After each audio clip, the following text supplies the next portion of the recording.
बदनाम कर तरह तरह की कहानियां गढ़ दी गई थी। तो आज कम से कम एक सही प्रोसीजर जो एक पॉक्सो कोर्ट का होना चाहिए वो उसका एक अक्स दिखा है। बाकी तो और प्रकरण आएंगे तो आपको न्याय की उम्मीद जगी है आज। नहीं, न्याय की उम्मीद सदा से हम लोगों को थी, लेकिन जो परिस्थितियां हैं ऐसी हो गई हैं कि अपने भाई पे लोग भरोसा नहीं कर पा रहे हैं कि कब क्या हो जाएगा।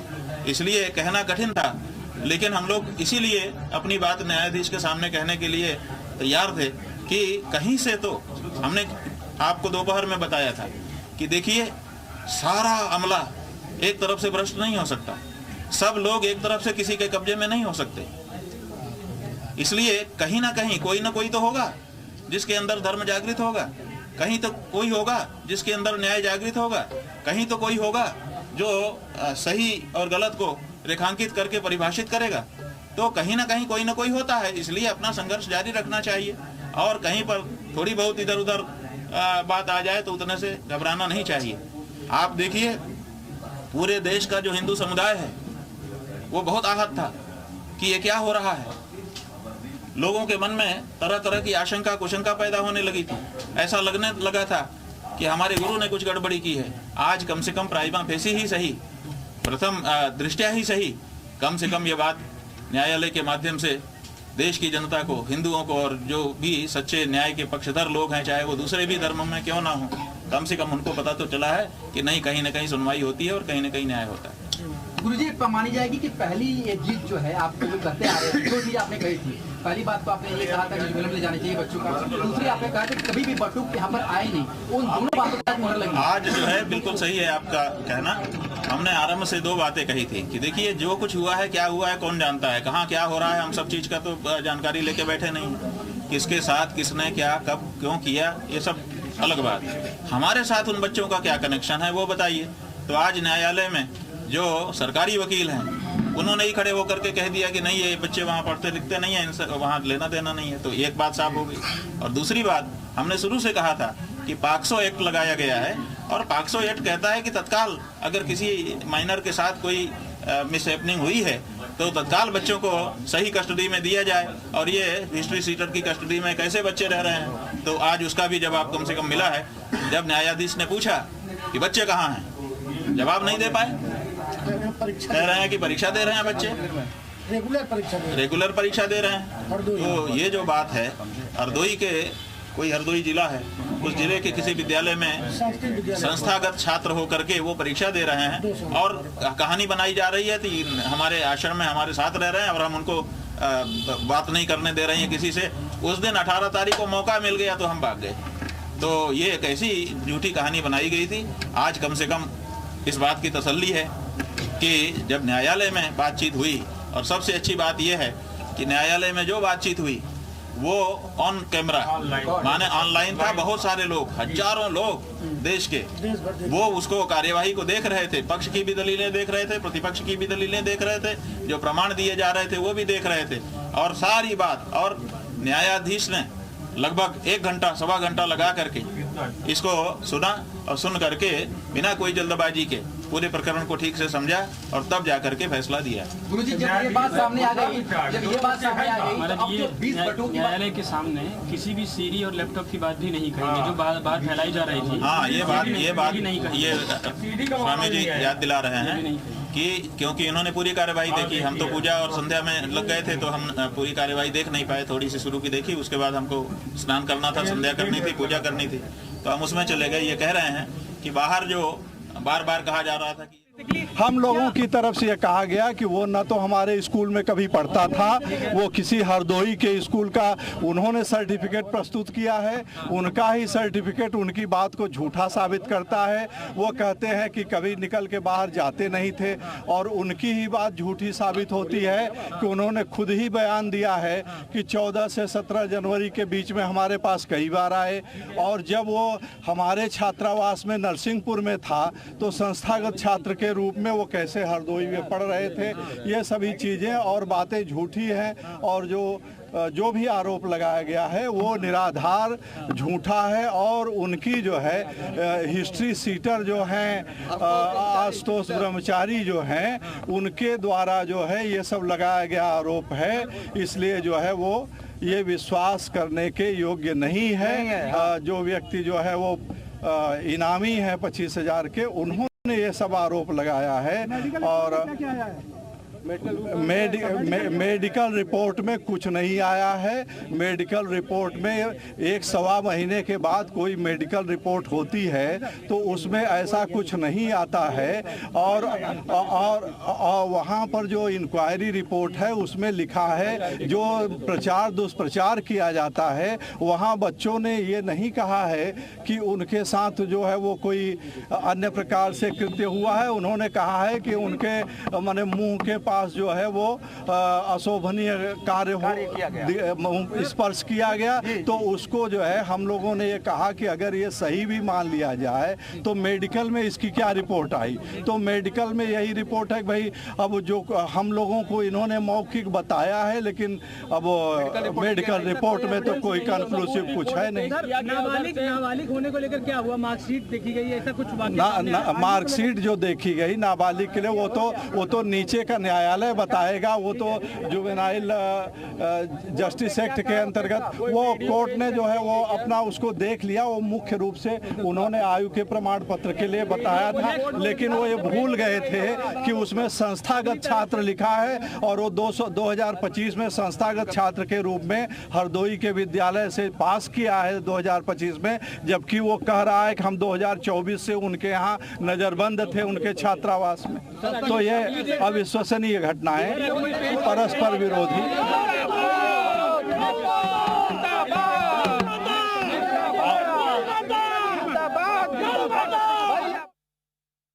की अधिवक्ता थी, बीच बीच में कई मुद्दों पर अपना पक्ष भी रखा और विरोध भी किया।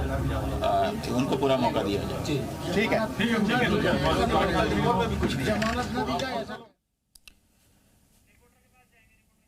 तो आपने देखा, वकीलों को भी सुन लिया और अभी मुक्तेश्वर आनंद को भी आप सुन रहे थे। उन्होंने भी पत्रकारों से बातचीत की, उन्हें भरोसा है।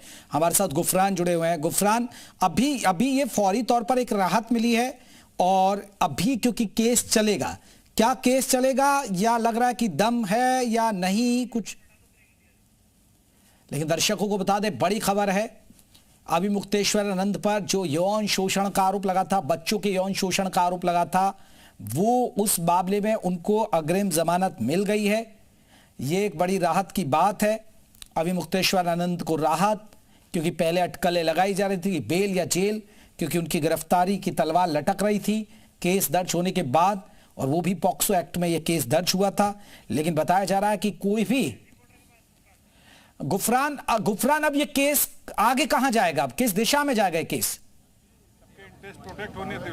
बिल्कुल, देखिए बड़ी खबर यह है कि 13 मार्च को इसका जो विस्तृत जजमेंट है वो कोर्ट सुनाएगा, लेकिन तब तक के लिए गिरफ्तारी पर कहें तो रोक लगा दी है।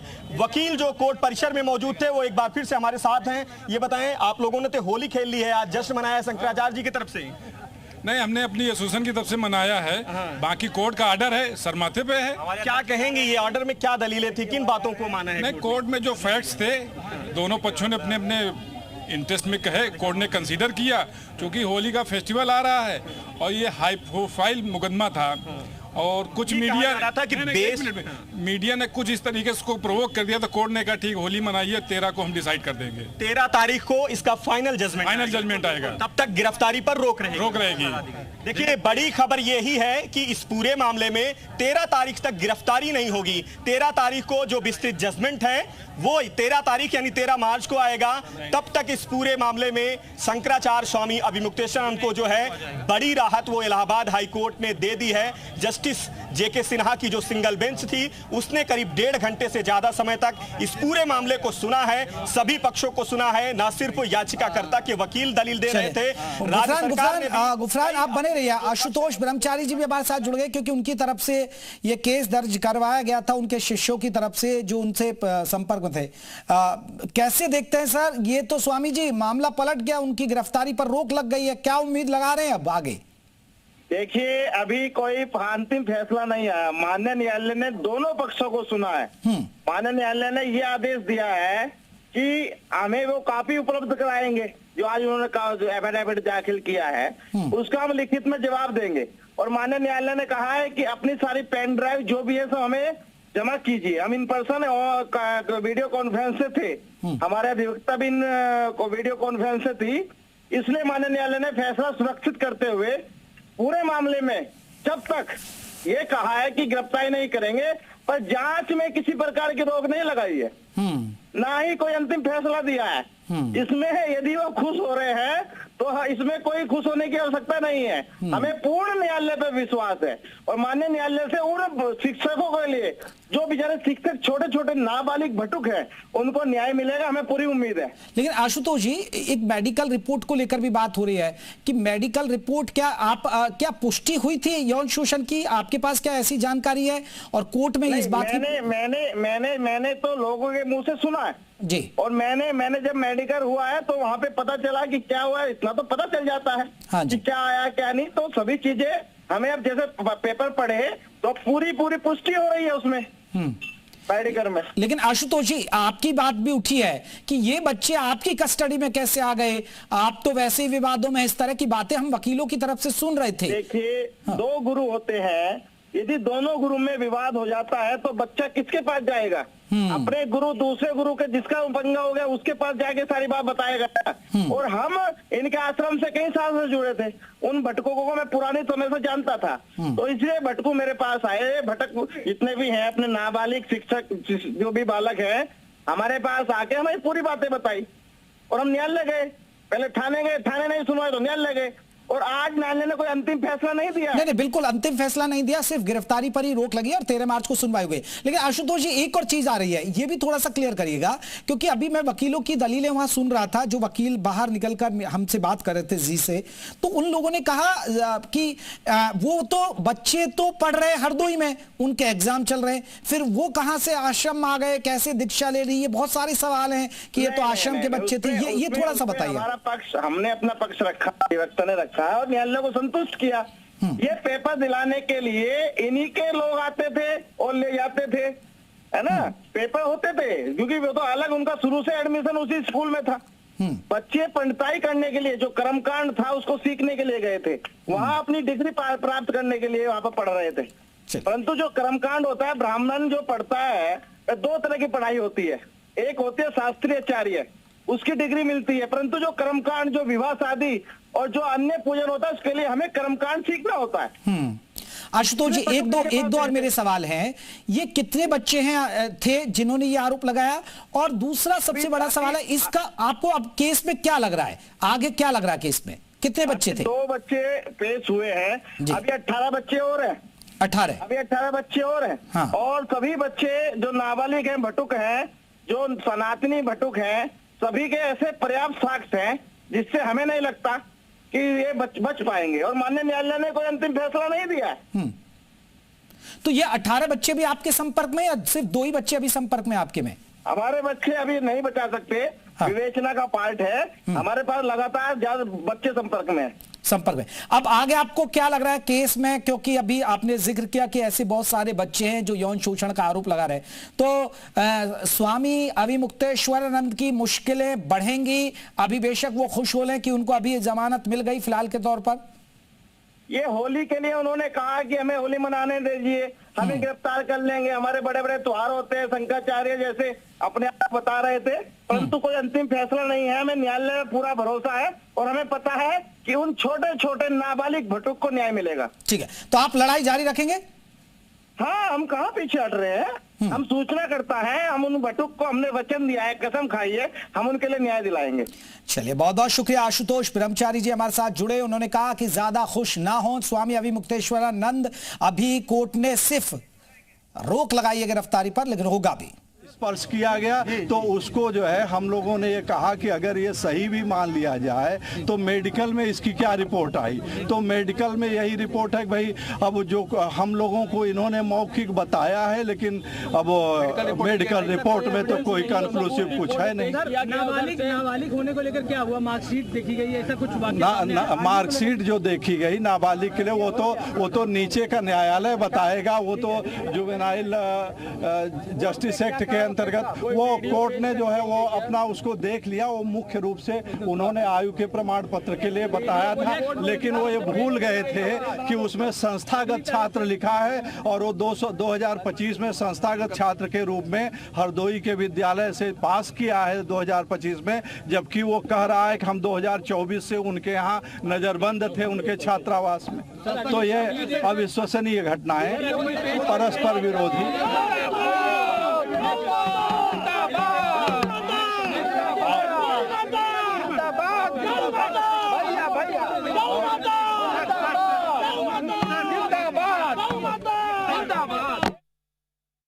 अभी कहानी खत्म नहीं हुई है। अभी 13 मार्च के बाद स्थिति साफ होगी। सिर्फ यह कि उनको जमानत मिल गई, 13 तक उनकी गिरफ्तारी पर रोक रहेगी, क्योंकि होली का पर्व है। इतना बड़ा पर्व होता है तो ये कह सकते हैं कि होली के पर्व की वजह से भी एक बड़ी राहत मिली। गुफरान,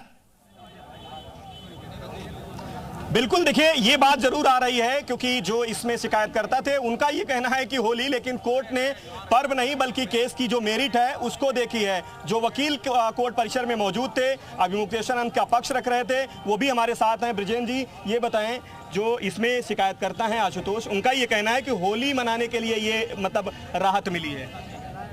ये न्याय मिला है, ना कोई होली मनाने का ना कोई दिवाली मनाने का। जो न्याय था, जो फर्जी, न्याय की मेरिट क्या थी आज? न्याय की मेरिट ये थी कि जिस तरीके से जो आशुतोष जी हैं, जिन्होंने एफआईआर कराने के लिए तहरीर दी थी और एफआईआर करवाया सरकार की सहमति से, वो फर्जी और फ्रॉड थी। और जिस बालक को उन लोगों ने पेश किया, उस बालक के जो बताया कि हरदोई का संस्थागत छात्र है। संस्थागत यानी रेगुलर, प्राइवेट नहीं, रेगुलर। संस्थागत में होता है रेगुलर, और यह 2024 से रेगुलर छात्र है हरदोई का। तो 2025 में कैसे वहां पे आ गया, इस सवाल से पहला पैदा होता है, फ्रॉड का है। और दूसरी बात यह है कि कोई एक छात्र उसमें बालिक है, एक छात्र नाबालिग है, और उसका मेडिकल टेस्ट किस तरीके से हो सकता है। घटना 1 साल पहले, आज कैसे इस मेडिकल टेस्ट में उन्होंने बताया 1 महीना पहले की, 1 महीने पहले की घटना है। यहाँ मेडिकल ओरल बता रहे हैं कोर्ट में, ओरल जो सेक्स की बात, ओरल सेक्स की बात कर रहे हैं मेडिकल टेस्ट की यहाँ पे कोर्ट के। मेडिकल रिपोर्ट क्या थी? मेडिकल रिपोर्ट में कुछ नहीं, नन, कुछ नहीं। ये बड़ी बातें हैं, यही बड़े जो फैक्ट थे जो अभिमुक्तेश्वरानंद के पक्ष में गए, खास करके वो मार्कशीट जो रेगुलर छात्र की थी, जिसको नाबालिग बताया गया था, लेकिन कोर्ट के सामने वो रेगुलर छात्र एक तरीके से साबित हुआ। और ये एक बड़ा जो आधार है वो बना। दूसरा मेडिकल वो रिपोर्ट जिसमें ओरल सेक्स की बातें यहाँ पर कोर्ट के सामने रखी गई दलीलें, लेकिन मेडिकल रिपोर्ट में लैंगिक अपराध की बात सामने आई। तो ये तमाम ऐसी चीजें थी। वकील साहब से बात करिए अभी, क्योंकि 13 मार्च को सुनवाई होगी, और 13 मार्च को क्या लग रहा है, 13 मार्च के बाद की क्या स्थिति अभी? बिल्कुल, बात कर लेते हैं वकील साहब। अगर इस पूरे केस की बात करें तो ये दिशा क्या होगी, इसकी कहां पहुंचेगा, क्योंकि अंतरिम राहत है, 13 मार्च को विस्तृत जजमेंट आना है। ये देखिए, साच को वाच नहीं, न्याय की जीत, न्याय होगा, ये सबको विश्वास है। जितने भी फर्जी केसेस लगाए गए हैं सबको जो है माननीय उच्च न्यायालय द्वारा रिजेक्ट किया जाएगा, माननीय न्यायालय द्वारा रिजेक्ट किया जाएगा। अभी कोर्ट में मौजूद थे जी, ये बताएं इस केस की दिशा क्या होने वाली है, भविष्य क्या होगा? देखिए, मेलाफाइड फौरी तौर पे राहत तो मिल गई है, लेकिन आगे क्या होने वाला है इसमें? मेलाफाइड इंटेंशन से एफआईआर दर्ज है। फाइड इंटेंशन मतलब एक रंजिश मान लिया। हाँ, रंजिश बस, क्योंकि जो एलिगेशंस का आरोप बेस है वो है कि 1 महीना पहले उनके साथ किया गया ओरल सेक्स का एलिगेशंस है, पॉक्सो एक्ट में दर्ज है, एक नाबालिग है, एक बालिग है। अब सवाल कोर्ट के सामने ये था कि क्या प्राइमा फेसी गिरफ्तारी जरूरी है। ये क्वेश्चन को हाई कोर्ट ने देखते हुए अंतरिम राहत दी है। गिरफ्तारी पर रोक रहेगी, क्योंकि ये गिरफ्तारी कोई करना जरूरी नहीं है। कोर्ट हमेशा ये देखती है कि न्याय करना है, और शंकराचार्य जी के खिलाफ जो एलिगेशंस लगा था वो टोटली फर्जी नजर आ रही है। प्राइमा फेसी एलिगेशन जो थे वो एक तरीके से कोर्ट के सामने नहीं टिके, ये कहा जा सकता है। जी बिल्कुल बिल्कुल, अभी वो ट्रायल का सब्जेक्ट है। फिलहाल तो हमें लगता है कि इसमें कोर्ट ने अभी तक की जो विवेचना थी, जो जांच रिपोर्ट सामने आई अदालत के सामने, उसको सुन करके एक तरीके से गुफरान, अभी हम रोकना चाहेंगे, शंकराचार्य जी ने क्या कुछ कहा इस पर, वो सुना देते दर्शकों को। न्यायाधीश ने उसको सुन करके समझा, उसकी प्रकृति न्यायालय का अपना पक्ष रखने के लिए क्यों जाते? भरोसा था तभी ना गए थे। अब जो आगे की कार्रवाई है उसमें आप सहयोग करेंगे? अभी तक भी कर ही रहे थे। अभी तक जब कर रहे थे तो आगे क्यों नहीं करेंगे? करेंगे। आज जो न्यायालय का फैसला था उसके बाद आपको कोर्ट में जाकर के लेनी पड़ेगी या